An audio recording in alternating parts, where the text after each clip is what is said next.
না। পাপের টাকা? হ্যাঁ, পাপের টাকা। আর ওই পাপের টাকা না থাকলে তোমার বাবার শ্মশান যাত্রা হতো না। ওই পাপের টাকা না থাকলে তোমার বাবার চিতা চলতো না। ওই পাপের টাকা না থাকলে মিউনিসিপ্যালিটি তোমার বাপের লাশটাকে বেভারেজ ভেবে একটা লাশের গাদায় ফেলে আসতো।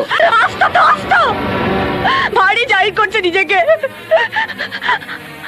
আমি খেটে রোজগার করব, তোমার টাকা আমি কড়াই ঘন্টা শোধ করে দেব।